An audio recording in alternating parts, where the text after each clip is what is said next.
It's easy to hear your favorite artist on WFPK from wherever you are. Listen on your smart speaker, live stream from our website at WFPK.org from Louisville Public Media.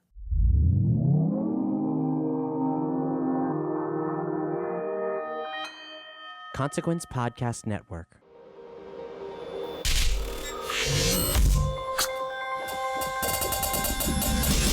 Welcome to another edition of Kyle Meredith with the interview series presented by WFPK at WFPK.org, Consequence of Sound, and the Consequence Podcast Network. Thank you so much for taking some time, making your way here, and checking out this series. Hopefully you like what you hear enough to hit the subscribe button. I put out 3 new interviews every single week, a brand new one every Monday, Wednesday, and Friday.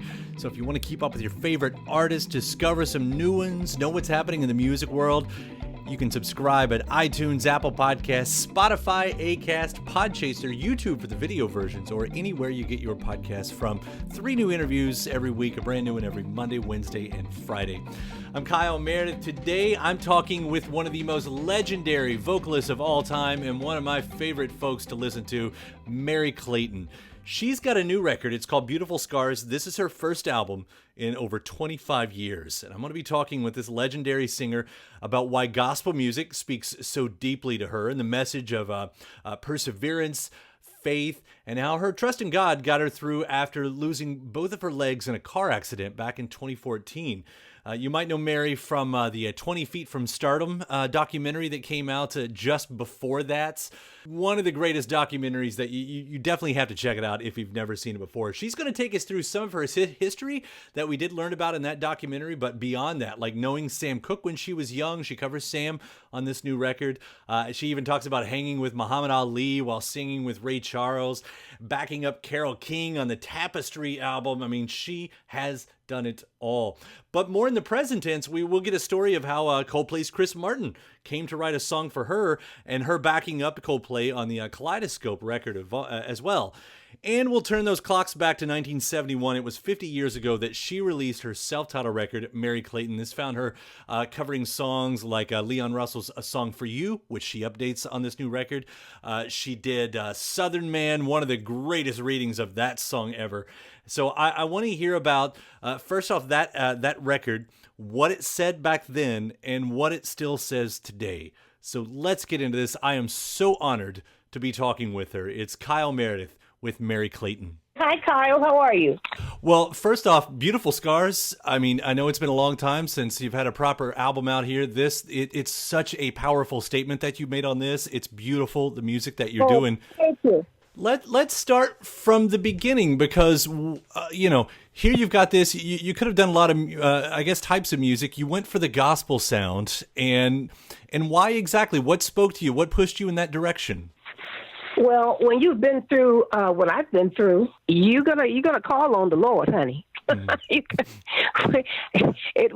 pushed me in that area because, number one, I never left that area.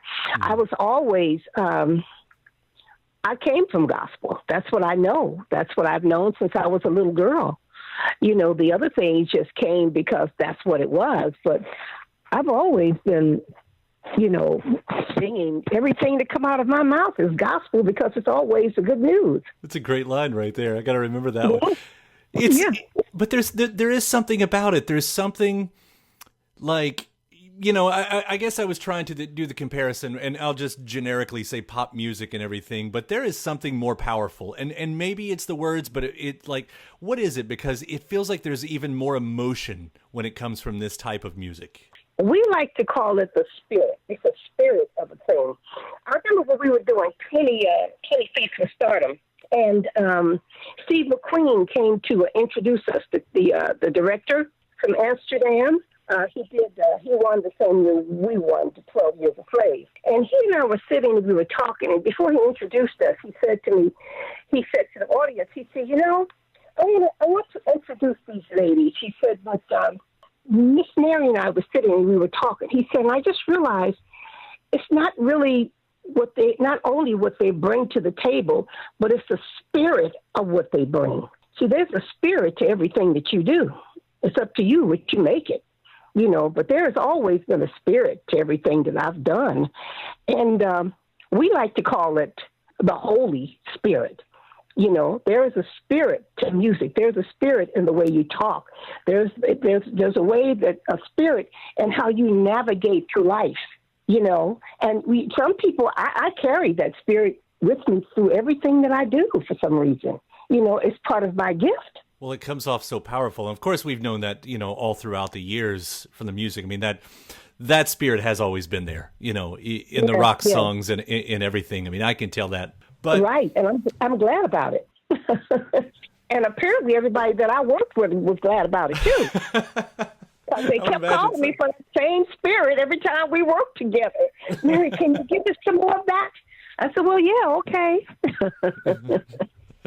So this record with Beautiful Scars, then, as I wrote down on my paper, it seems to be an album about perseverance and faith. I mean, again, absolutely. just singing about, the Holy Word and God, that can be one thing, but there seems to be a definite direction on this. What did you want to say? Well, what I basically wanted to say, Kyle, was that when you come through something in life, you have got to know that you know that you know that you know that you have a belief system inside of you that's going to bring you through it. And what I'm basically trying to say to people is that, you can make it. You can make it through anything. God has put in us everything that we need to make it through anything, but you got to dig deep and you have to trust and believe that that's what's going to happen. First of all, you have to say it with your mouth. I'm going to make it through this. I don't know how. I don't know when. I don't know where. And I don't know why. But I'm going to make it through this. I never, ever thought that I was not going to make it through. I never thought that. I always thought that everybody around me knew that I was going to make it through this. So what I'm basically saying is that you can make it through, but you got to really dig deep into your heart, your soul, and in your spirit, and know that you can make it through. I'm trying to tell people you can make it. If I can come out of what I've come out of, and I have been through the fire and the rain, but I made it through, and I came out shining like gold. There's that, as we read your bio, you wake up in the hospital, and those are the first words out of your mouth. I can still shine, and I mean, the hair on my arm stood up when I read that. Yes. And you know where that comes from, Kyle? It came from a song that my dear friends Ashford and Simpson wrote for me from a movie that I did called Made to Order. And I called Nick and Val and I said, I'm doing this film and I need a song so bad. So Valerie said, wait a minute, let me give you the Nick. So Nick plays the phone. Hey, Mary, baby. I said, hey, Nick, I need a song so bad for this film. Send us the script. They got the script, and in 2 weeks, I had the song called I Can Still Shine. And hair is, just the back of my neck. My husband was alive then, and we got the song, and we went over the song. And the lyrics of the song is I've loved good and I've loved hard. Better days I've never seen. Now I made some wrong and some right moves. You know what I mean. Just like you, I've been waiting for the right one to come through. Love is and life is hard. And even though it gets hard sometimes, I can still shine. And that came up in my spirit. I don't know where that came from in the hospital, but it just came up and said, okay, I don't care what you've been through. I don't care what the world has put you through right now. You still belong to me. And you're going to still shine through this, So I just made it up and I said, okay, that's it. First of all, let me tell you, this is funny. I said, well, Miss Mary, how you doing? After they gave me this news about my man. So I decided that's okay. They gave me that news. I said, isn't that something? And then I said, let me try my throat. So I said, did anything happen to my throat? They said, oh, no, we knew you were singing. You got to make sure that everything works out because that's your vocal cords. So I tried to sing. And when I Can Still Shine came out of these vocal cords, I knew that I was going to be okay. My sister did too. She said, let's just leave out of here. She's singing. She'll be fine. She'll be fine. My family calls me baby sister. She looked at me. She said, baby sister singing. She'll be fine. We can leave. Come on, doctor. Come on. She led the doctors on out the room. She'll be fine. She's singing. That was the funniest thing. When I look back on that, I said, my God, she ushered the doctors out of the room. I know she'll be fine. She's singing. If she's singing, she's good. Yeah. Is that a great story? It is a great story. I love that moment. Yeah. And of course, it's so easy to draw the parallels of what you were going through in that moment and what we as a society are going through these days. There's the last track on the record. It's you and I believe your granddaughter, and she says, "Will this be my generation's good old days?" Oh, you're gonna make me cry right there. You're gonna make me cry because when that baby, you know, when she said that, she looked at me. She said, well, Grandma, he's going to be my dad. Oh, but it was more stuff before that. You know, they had to take some of it out because it was too much. You know, it was just too touching. She said she was talking about the school shootings and the violence in the street. And Blue said, no, wait a minute, we're getting too deep right now. And she looked at me, and her eyes got real watery, as if to say, Grandma, really, is this really going to be my good old days? In other words, if these are going to be my good old days, I don't know if I want these days or not. You know, that was really deep. That really touched me very, very deeply. But I said, oh, child, things are going to get better. They're going to get easier, you know. But you just have to trust God. I'm telling you, Kyle, I don't care what anybody believes or what they think or whatever. My story is, if you put your trust in that higher power, he's going to bring you through. But you got to know that you know that you know that your no-nos that you know. You know, you got to trust God. And the days we live in right now, we better trust. We better, you know, okay, you know, all the people that have left this earth. You know, here we just lost Mary Wilson. Several months ago, we lose my great friend Edna Wright. Edna, lead singer of the Honeycomb. My girlfriend, I walked home from junior high school with in the evenings. Her dad was a minister also.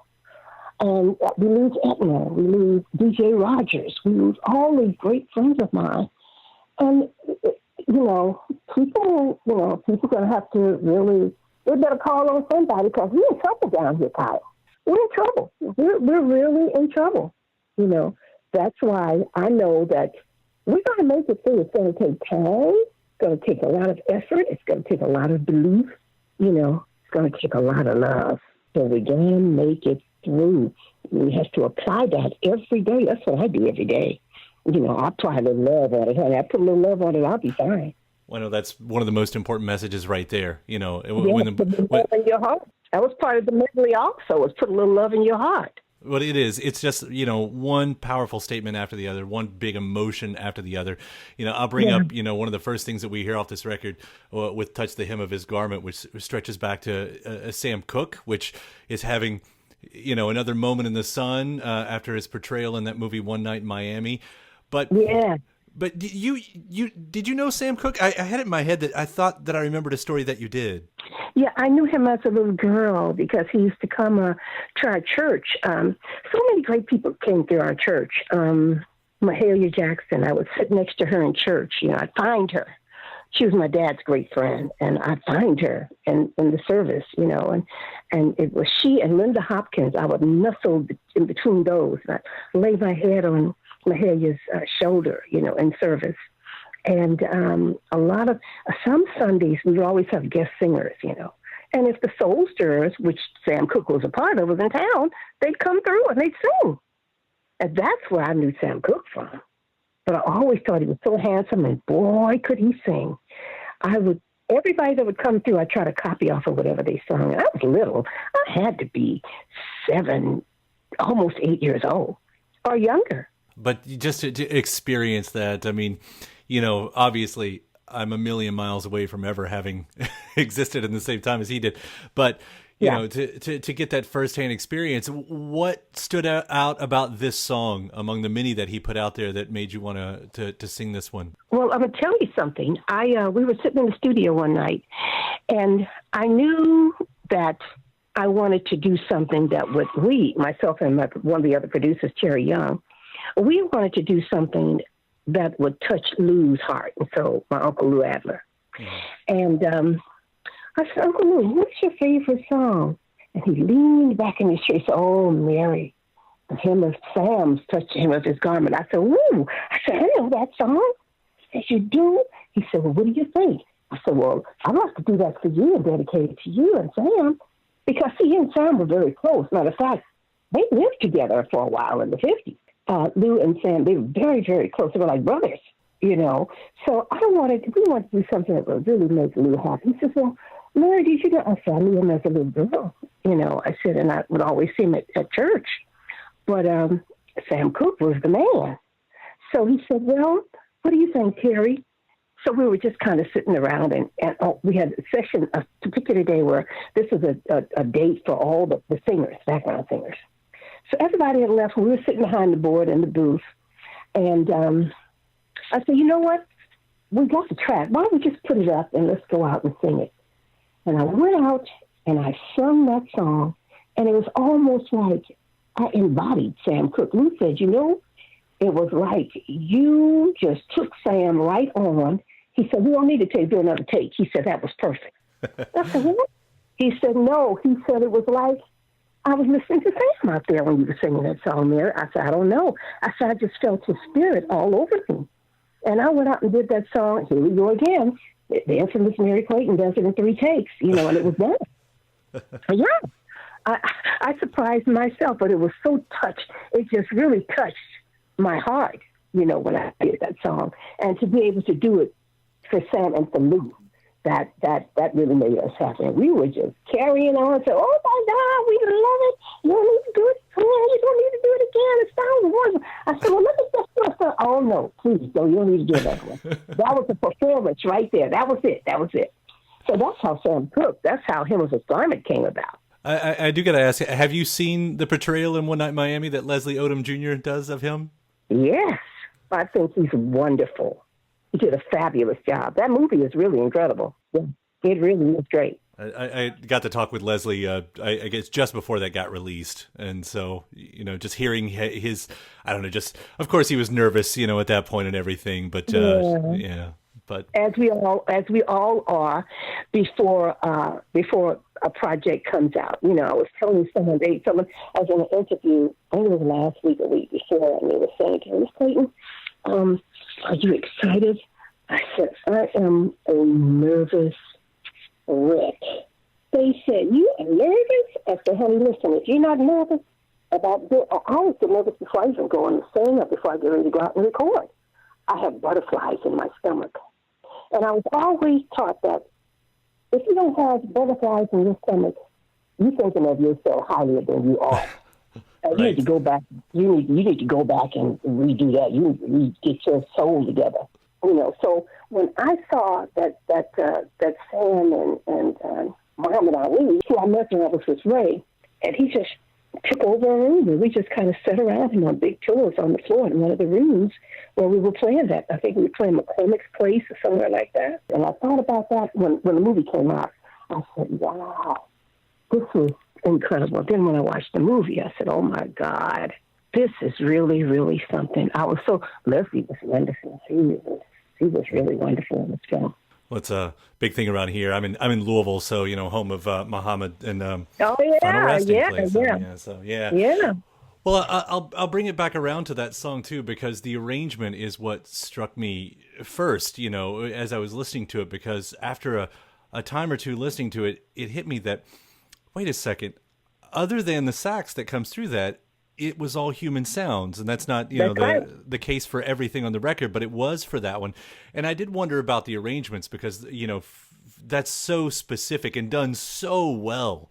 That was Terry Young. We were, of course, we did a lot of sitting around and talking about what we needed to do and how we were going to do it. And Terry came up with it. He said, you know what? He said, why don't we just take it back to the days where they really didn't have instruments and the instrumentations that we want to use. Why don't we just do foot stomps and just voices? I said, ooh, Terry, that sounds like a great idea. He said, well, let me put it together in my head. He said, and then I'll present it to you, Lou, and see what you think about it. Well, they got together with it. And when they brought in the singers, I mean, my God, we had such a good time. And then when it all came together, everybody just went crazy. So, oh, my God, let's listen back. We listened back, and everybody just shouted because it was so wonderful. Well, so you got the covers and the older songs on there. There are, of course, the new songs, too. One I definitely want to ask about comes because it's who it comes from. It's a very surprising place, and I'm talking about Chris Martin from Coldplay, Yes. which he does do a lot of. He puts a lot of spirituality in his own songs as well, so it's not so surprising in that point. But considering who the other writers are on the record, he seems to be the odd man out here. What's the story there? How did Chris Martin become a part of this? Well, 6 to 7 months out, only being out of the hospital after me coming home from the accident, and finally was able to come home and recoup, do the rest of my recouping at home, and do my therapy. The therapists were coming here, and kind of doing what normally would happen after you've had a situation like me. They had everything all set up, and it was about 7 months. And my manager called me. He says, "Hello, darling." I said, "Well, hello." He says, "I'm calling you because I got a call from Chris Martin." I said, "Coldplay's Chris Martin?" He said, "Yes." He said, "Yeah, they were calling to check on you to see how you're doing." I said, "Really?" And he said he told them that you were, I told them that you were doing great and you're coming along and you're doing fine and we're looking for a speedy recovery. He said, and Chris asked him, he says, "Well, Alan, is there anything that we can do, or we just wanted to know because we're going to be in town in about 2 weeks, and we wanted to know if America could just kind of come and hang out with us in the studio. It'd be a great time for her to get out and, get her sea legs almost again. And that sounds good to me." I said, "Go into the studio? What studio?" And they wouldn't tell me. So the car comes, and the driver and the whole bit. And they get me in the car, and everything went well. We're driving down, and I said, "Oh my God, there's A&M, the old A&M studio, which is Hilton Studio now. And it's a long limousine pulled into A&M. I said, "What are we doing here?" He said, "Well, they didn't want me to tell you, but they're going to be doing some studio work here, and they wanted you to come." So we get in, and we talk and laugh. And so he looks at me and he says, "Mary." And they do the first song. He says, "Come go with me outside." And he says, "Come go to the piano." So we get to the piano, and he says, "You know what? Can you sing this little part right here?" I said, "What part, Chris?" And he plays it. I said, "Well, yeah, I guess I can sing that part." I'm thinking he's going to, asking me some advice or something on the part. He says, "It really would be nice if you could put that on for us." I said, "What?" I said, "Well, I didn't come to sing." He said, "Well, just a little part right here." So I put it on. He said, "Oh, that's great." He looked at me. He said, "Have you been singing?" I said, "Chris, I've been in the hospital for 5 months." He said, "Oh, my God." He says, "Mary, you got to sing again." I said, "Well, we're talking about it." He said, "I tell you what, if you ever record again," he said, "I want to write something for you." So we took him up. I told Lou about it. And Lou called him. He said, "Hey, man, we in with Mary." And he said, "In with Mary?" He said, "Yeah." He says, "Well, I'm going to write something for Mary." So Chris sent over that beautiful song, "Love is a Mighty River," and it was just what we needed.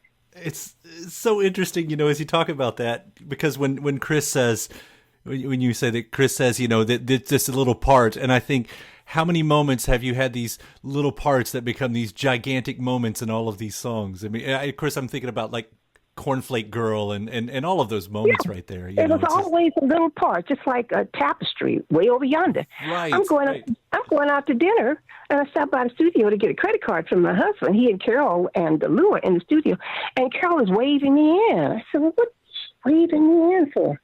So she said, "Oh, can you just put this little part on right here?" I said, "Well, I guess so."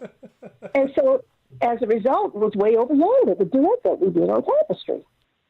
And then I put my little part on, and I went on out to dinner with my girlfriend. Don't think anything about it, and it ends up being one of the greatest albums of all time. I'm telling you.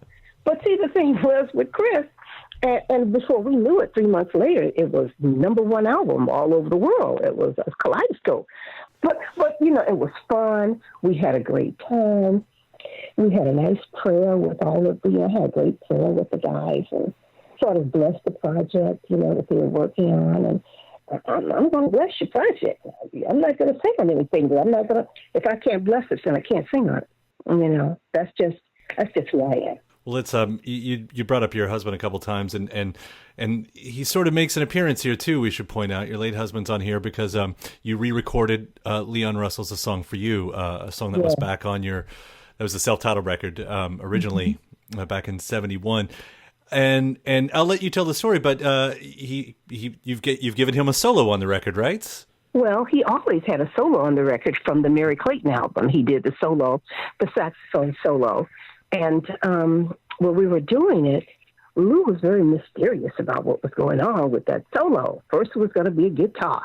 And we had specific people that were going to come in and put on the guitar solo, and that didn't pan out. So we were sitting one day, and Lou says, "Mary, what about a song for you?" This is before we knew we were going to do something. I said, "Oh, that would be great." I said, "You really think we should redo it?" He said, "Oh, my God, that was in '71 the last time you did it." He said, "I think it'd be great." And then Terry says, "Well," he says, just do it from your soul and from your spirit. You don't have to do it the same way, but just do it from your heart and from your soul, So I went out, I put the vocal on. They loved it. What they loved with me is I always love to do a performance. I don't go to the studio to be in the studio 99 hours. See, I've done all of my prep work at home or, wherever I'm going to do it. I don't go to the studio to prep what I'm going to do before I go out to sing it. When I get to the studio, I'm in the studio to perform the song, because you don't get the full spectrum and the heart and the soul of the song. To me, this is the way I record when you do it that way. So when I did it, we're still talking about this solo. We saw Mary. That was just great. So he said, "Okay, let's just go to the next song," not knowing that he and Terry had something up their sleeves that they were going to pull the solo from the Mary Clayton album that Curtis did and put it on this record. And he called my son. He says, "Kevin, I'm going to sing something over for you and your mom to listen to, but you have to be there with her." And we're sitting listening, and Kevin says, "Mom, Uncle Lou wants us to listen to this." I said, "Okay." We start listening. It comes to the solo, and here comes Curtis. And of course, my heart was in my stomach, and I just bawled. We both did, because we didn't know that was going to happen. So Lou called and said, I couldn't think of anybody better to put on for the solo. It was just outstanding. He said, "What do you think?" He said, "That's one of the greatest solos you ever heard." I said, "Yes, I think I've heard that solo before." I said, "Oh, Lou, I love it so much." He said, "I knew you were going to love it." He said, "We had to hide it from you because, you're very nosy and you want to know everything that's going on." He said, "So what do you think?" I said, "It's incredible." I said, "I have to go take a nap now." He says, "Okay." He said, "Okay, Mary, go take a nap." But it was so emotional. It was so emotional for us, myself and our son. It was very, very emotional. So that's how Song for You happened. I'm very, very happy about that. No, it's great, and for it to arrive, just I don't know if it's coincidentally, but it is the 50th anniversary of that record, of that amazing self-titled Mary Clayton record. And I've gone back. I mean, I've listened to that record, 1,000 times in my life. Probably, I don't know. Wow. But I do love it. And it seems to it came at a time, you doing Southern Man on there must have said so much. I did wonder, what does that record say today that it said back then? Or, because it probably, unfortunately, still says a lot of the same things. It does. It absolutely says the same thing, because we're going through the same crap. Now, how about that? We're going through the same crap. Nothing has changed. Nothing's changed. I mean, it's gotten worse. We're going through the drama of it all. From the Southern Man. Oh my God, I can't even believe Southern Man. Are we going through the same stuff? It makes you sick to your stomach, and you wonder when. And being a mother of two gorgeous Black young men and a gorgeous Black grandson, no one in our family is out after a certain hour. You just can't willy-nilly be out in the street. There are certain places that you can't go. You can't be because of, the police situation, because of the gang situation. It doesn't matter if you live in Beverly Hills, Bel Air, it doesn't matter. You have got to be really prayerful and careful. And that's the way we've always lived our lives. As an African-American mother, I love my children. I love my grandchildren. And I don't know what I would do if something would transpire between my children, grandchildren, regarding the situation that the world is in today. That's why we're a very, very close-knit family. We stay close to the vest of each other all the time, and that's just the way that is, and that's the way it would probably always be, and my boys are very aware of that. These young men are very aware, and my grandson very aware. Everybody checks in. Everybody knows what's going on. Everybody don't go certain places. You don't, not that we want to, but I mean, my God, here we're in a pandemic, and we're still dealing with racism. You're dealing with police brutality. You're dealing with the same crap that you were dealing with in 1970, 71, all over the world. And as far as I'm concerned, that's a spirit. That's a spirit that's been unleashed all over our country. That's a serious spirit. And if people don't really pray and go to the Father with all of this stuff, then it's going to be the same state for a very, very, very long time. We'll be gone, and it still will be going on. People are dying every day, Kyle. That's sad. Every day. It's really sad. It's a little disheartening, but I still believe that I know what I know. I believe what I believe. Full circle moment right there. Absolutely. I know what I know, and I believe what I believe, and I'm going to live how I'm supposed to live. That just goes back again, the testament of this record with Beautiful Scars, what you're singing about, of course, how you're singing it too, but the message, it could not be more important than it is right now, and I so appreciate it. Oh, thank you, Kyle. It's so sweet. Thank you so much. Mary, this is again, it's such an honor to talk to you, and especially I'm so happy that you're back with a new record. Again, I know it had been a long time, so thank you for doing this. Look, it's been a long time coming, but I believe a change has come. We go back to Sam Cooke. I believe a change has come. Thank you so much, Kyle. Blessings and lots of love to you, sweetheart. You too, and thank you so much. We'll see you around. You're more than welcome. Bye-bye. My thanks, Mary Clayton. The new record is called Beautiful Scars, and it's out now. Thanks to you for checking out this episode. Please do hit that subscribe button before you get out of here. Again, 3 new interviews every single week. iTunes, Apple Podcasts, Spotify, Acast, YouTube, anywhere you get your favorite podcast from. Just subscribe to Kyle Meredith with. Then after that, head over to WFPK.org, where I do a show Monday through Friday, 6 p.m. Eastern, an hour full of song premieres, music news, anniversary spins, bonus interviews, Monday through Friday, 6 p.m. Eastern at WFPK.org. Consequence of Sound has your music and film news. You can also find me on the social media spots, Facebook, Instagram, Twitter, all 3 of them at Kyle Meredith. Also TikTok at Kyle Meredith 81. Please like and follow along. Make sure to say hi when you do. That does it for another edition. I'm Kyle Meredith. I'll see you next time.